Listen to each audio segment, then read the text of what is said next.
They see my disability, I see my ability. They call me disabled, I call myself differently abled. There are some incidents that happen in your life. Those incidents break you, deform you, but they mold you into the best version of you. And the same thing happened to me. I was 18 years old when I got married. My father wanted me to get married. And all I said was, if that makes you happy, I'll say yes. And of course, it was never a happy marriage. Just about after 2 years of getting married, I met a car accident. Somehow my husband fell asleep and the car fell in the ditch. He managed to jump out, saved himself. I'm happy for him. But I stayed inside the car and I sustained a lot of injuries. The list is a bit long, don't get scared. The wrist was fractured. Shoulder bone and collarbone were fractured. My whole rib cage got fractured. And because of the rib cage injury, lungs and liver were badly injured. I couldn't breathe. I lost urinary bowel control. That's why I have to wear the bag wherever I go. 3 vertebrae of my backbone were completely crushed. And I got paralyzed for the rest of my life. I finally ended up in a hospital where I stayed for 2.5 months. I underwent multiple surgeries. One day, doctor came to me and he said, well, I heard that you wanted to be an artist, but you ended up being a housewife. I have a bad news for you. You won't be able to paint again because your wrist and your arm are so deformed, you won't be able to hold a pen again. Next day, doctor came to me and said, your spine injury is so bad, you won't be able to walk again. Because of your spine injury and the fixation that you have in your back, you won't be able to give birth to a child again. That day, I was devastated. I asked my mother, why me? And that is where I started to question my existence. Why am I even alive?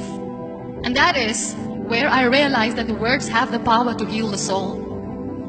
My mother said to me, this too shall pass. God has a greater plan for you. I don't know what it is, but He surely has. And in all that distress and grief, somehow or the other, those words were so magical that they kept me going. One day I asked my brothers, I know I have a deformed hand, but I'm tired of looking at these white walls in the hospital and wearing these white scrubs. I'm getting tired of this. I want to add more colors to my life. I want to do something. Bring me some colors, bring me some small canvas. I want to paint. So the very first painting I made was on my deathbed, where I painted for the very first time. It was not just an art piece or just my passion. It was my therapy. And then I was discharged and I went back home. And I went back home and I realized that I have developed a lot of pressure ulcers on my back and on my hip bone. I was unable to sit. There were a lot of infections in my body, a lot of allergies. So doctors wanted me to lie down on the bed straight for not 6 months, for not 1 year, for 2 years.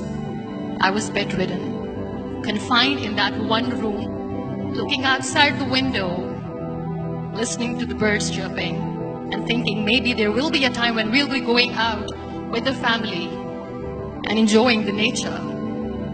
That was the time where I realized how lucky people are. That is the time where I realized that the day I'm going to sit, I'm going to share this pain with everyone to make them realize how blessed they are, and they don't even consider them lucky.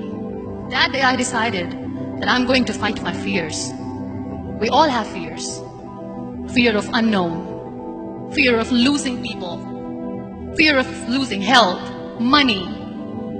We want to excel in career, we want to become famous, we want to get money. We are scared all the time. So I wrote down one by one all those fears. And I decided that I'm going to overcome these fears one at a time. You know what was my biggest fear?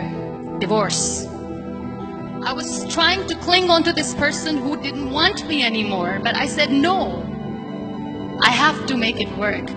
But the day I decided that this is nothing but my fear, I liberated myself by setting him free. And I made myself emotionally so strong that the day I got the news that he's getting married, I sent him a text that I'm so happy for you and I wish you all the best. And he knows that I pray for him today. Number 2 was, I won't be able to be a mother again. And that was quite devastating for me. But then I realized there are so many children in the world, all they want is acceptance. So there is no point of crying, just go and adopt one. And that's what I did. People think that they will not be accepted by other people because we, in the world of perfect people, are imperfect. So I decided that instead of starting an NGO for disability awareness, which I know will not help anyone, I started to appear more in public. I started to paint. I decided that I'm going to join the national TV of Pakistan as an anchor person. And I've been doing a lot of shows for the last 3 years. I became the National Goodwill Ambassador for UN Women Pakistan. And now I speak for the rights of women, children. We talk about inclusion, diversity, gender equality, which is a must. Every time I go in public, I always smile. It's always a big toothy smile on my face. And people ask me, don't you get tired of smiling all the time? What's the secret? I always say one thing, that I have stopped worrying about the things that I have lost, the people that I have lost. Things and people who were meant to be with me are with me. And sometimes, somebody's absence makes you a better person. Cherish their absence. It's always a blessing in disguise. Live your life fully. Accept yourself the way you are. Be kind to yourself. Be kind to yourself. I'll repeat, be kind to yourself, and only then you can be kind to others. Love yourself and spread that love. Life will be hard. There will be turmoil. There will be trials, but that will only make you stronger.